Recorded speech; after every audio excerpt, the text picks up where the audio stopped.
From Tel Aviv to Riyadh recounts a recent reporting trip he made to the Middle East. And Tom, welcome. Great to be with you, Beck.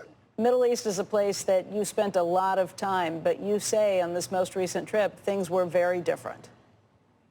Yeah, as someone who's reported from both Israel and Saudi Arabia for really since the late 1980s, I can tell you that if you haven't been to Israel in the last 6 months, you haven't been to Israel to see the remarkable democracy movement that's emerged there from the center left and center right. And if you haven't been to Saudi Arabia in the last 5 years, you really haven't been to Saudi Arabia. Let me start there, Becky. When I left Saudi Arabia the last time, late 2017, Mohammed bin Salman, the effective ruler, had announced women would be able to drive beginning in 2018. I came back and discovered Saudi Arabia has its first woman astronaut who drove a rocket up to the space station, and has women Uber drivers now, and has 2 Formula One women drivers. So a huge vault forward. When I left in 2017, MBS said Saudi women can attend soccer games. There's now a Saudi women's premier soccer league that's just about to begin its 2nd season. So it's been a dramatic, radical, and rapid social change. When I left in 2017, women's participation in the workforce in Saudi Arabia was around 16, 17%. It's now around 33%, which is a gigantic increase in such a short time. These are important trends. They're good trends.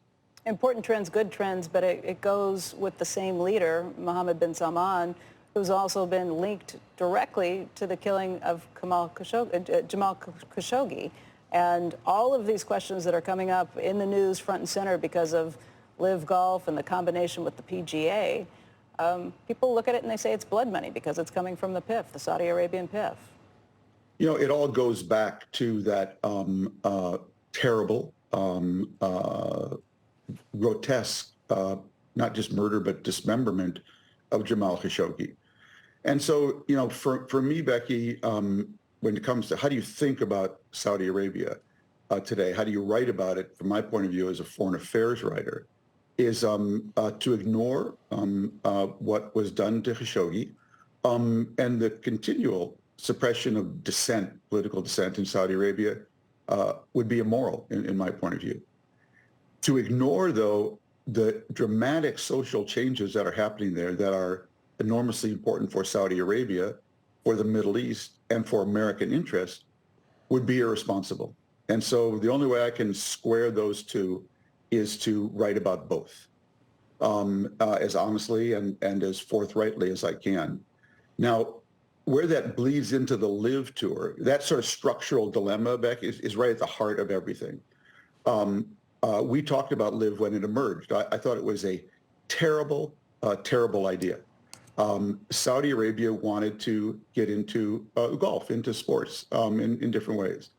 But instead of getting into golf by building golf courses in Saudi Arabia, or maybe starting small with a women's golf academy that is in line with the social trends it's trying to promote, its sovereign wealth fund decided to basically launch an attack on the PGA Tour by partnering with some of the most dodgy members of the PGA Tour, I would say, and creating a rival golf league. It's like saying we want to get into baseball, and we're going to start a rival to the American League and the National League, and we're going to try to skim off the best players for huge bags of money. I thought it was just a terrible, terrible decision.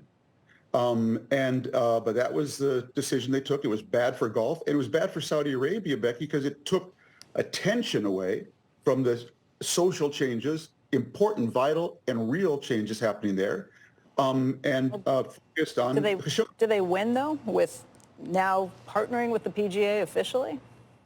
Becky, I have to tell you, I've been busy writing this column, and I've read as many stories as I can, I think, about this deal. I don't quite understand it yet, and so I'm really reluctant to comment on it one way or another. But to me, because I just don't understand exactly how it's all going to work. I have trouble figuring out how we approach the world in 2023, Tom. I do. I don't know how to rank China's human rights record with Saudi Arabia's, with Iran's, with North Korea.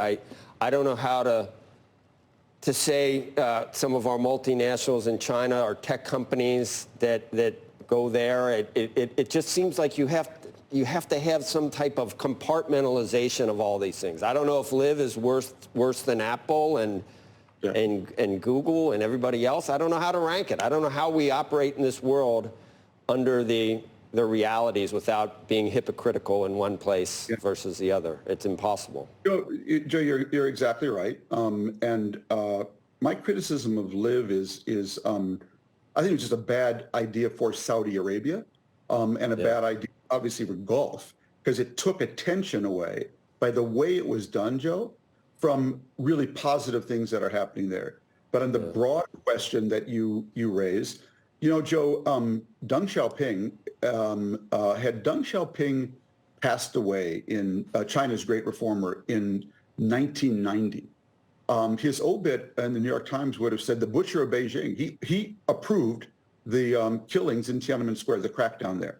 It turns out he lived 20 years later and is seen as one of the greatest economic reformers of the 20th and 21st century. So obviously, these things are always going to go together. From a point of view of a journalist, I think you just have to talk about both, and you have to highlight the bad, acknowledge the good, and encourage the good, because life is messy and life is complicated. And that's what I tried to do. How much do you think, though, about the value of we're talking about the PGA, but sports broadly, because there's part of me that thinks that the gloves are now off. All sports leagues could come up for grabs. And what's to say that Saudi doesn't say, you know what, we want to start a basketball league. We're going to start a three-on-three basketball league. We're going to call up LeBron James, Steph Curry when their contracts are up. We're going to buy off, the top 20 players of the NBA. And 2 years later, we're going to call up Adam Silver and say, hey, Adam, we have this competing league over here. Actually, we'd like to merge with your league. And he might say to himself, well, I'm now in a position where I might actually have to do this with you. And how important is the NBA whatever you think the soft power for America is through sport? The NBA, Major League Baseball, the NFL, harder probably to do with the NFL given just the size and scale of those teams. But tennis, by the way, being an easy sports industry, if you will, to pick off. And how concerned should we be, not be? I don't know. Maybe this is all up for grabs and it's all good. Well, obviously, you have to be wise and not just rich. And to me, Andrew, you got to go back to the original story here. I mean, just do this in 30 seconds. In 1979, the Grand Mosque in Mecca was taken over by radicals. Those radicals attacked the Saudi ruling family as insufficiently pious and many other things. It took them 30 days to get them out of the Grand Mosque. We're talking about taking over the Vatican of the Muslim world. That move was a shock to Saudi Arabia and to the ruling family. What was their response?